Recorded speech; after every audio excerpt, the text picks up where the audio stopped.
नमस्कार. संदेश यूट्यूब चॅनलवरती आपल्या सर्वांचं मनापासून स्वागत करण्यात येत आहे. जिल्हा परिषद पंचायत समितीचा निकाल लागलेला आहे आणि यामध्ये भारतीय जनता पार्टी, राष्ट्रवादी काँग्रेस यांच्या युतीला विशेषतः जयवंतराव जगताप माजी आमदार यांचा असलेला पाठिंबा म्हणजे या युतीला यश मिळालेलं आहे. त्यांना 4 जिल्हा परिषद गट आणि 8 पंचायत समितीच्या जागा मिळालेल्या आहेत. खरं तर युतीचं यश म्हणजे हे राजकीय शहाणपणाचा विजय म्हणावा लागेल आणि यामध्ये सर्वात महत्त्वाचं म्हणजे विलासरावजी घुमरे यांची नीती अतिशय महत्त्वाची ठरलेली आहे. युतीला मिळालेले यश केवळ आकड्याचं यश नसून राजकीय दृष्टिकोनातून अत्यंत निर्णायक आणि मनोवैज्ञानिकदृष्ट्या अत्यंत महत्त्वाचं ठरलेलं आहे.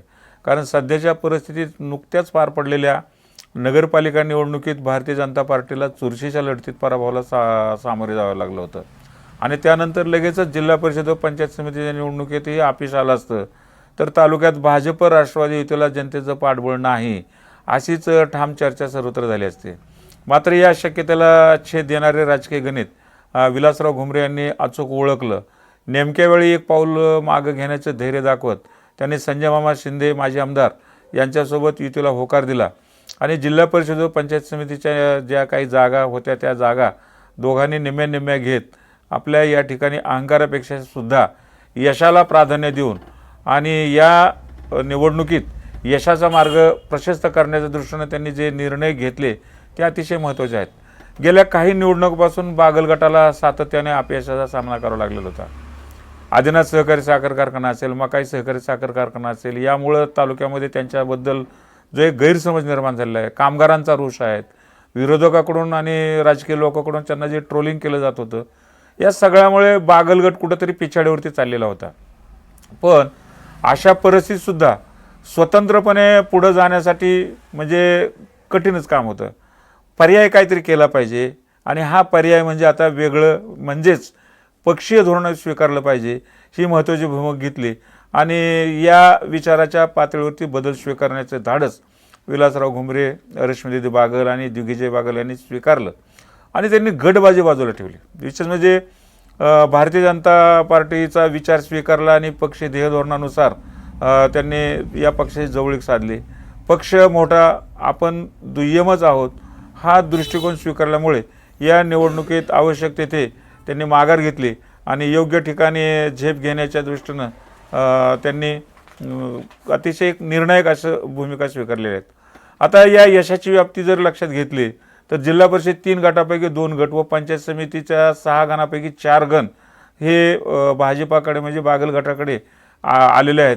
आणखी 5वा गण अतिशय कमी फरकानं म्हणजे 100च्या आत जी मतातून हा गण त्यांचा गेलेला आहे. तिथं पंचरंगी लढत होती, स्थानिक उमेदवारांनी मतं खाल्ली, नोटाने सुद्धा या ठिकाणी 166 मतदान घेतलेले आहे.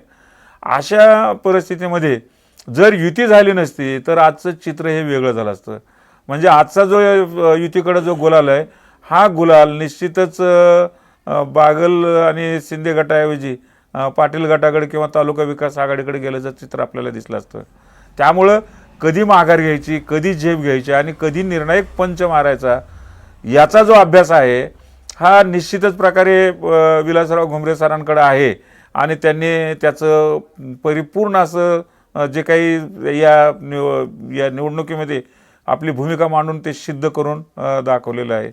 आता यामध्ये आणखी एक महत्त्वाचे आहे की ही युतीच नुसती ठरली नाही तर या आखलेल्या रणनीतीला आणखी एक झालर लागली. ती म्हणजे ऐन निवडणुकीच्या मोसमामध्ये प्रचार सुरू होण्याच्या कालावधीमध्ये माजी आमदार जयवंतराव जगताप यांच्यासारख्या अनुभवी आणि मातब्बर नेतेसुद्धा त्यांच्याबरोबर प्रवास सामील झाले.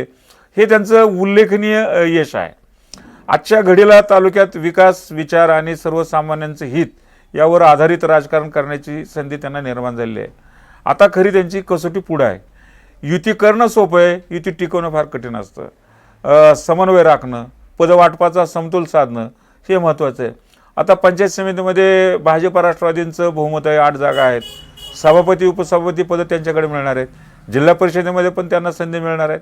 अशा वेळेला यामध्ये नेमकं कुणी कोणत्या प्रकारे कुठली पदं घ्यायची यासाठी समन्वय त्यांना ठेवावं लागणार आहे आणि इथं खऱ्या अर्थानं नेतृत्वाच्या परिपक्वताची खरी पातळी दिसून येणार आहे. फक्त यश मिळवणं पुरेसं नाही तर त्या यशाचे रूपांतर विकासात करणं ही आता फार महत्त्वाची गरज आहे.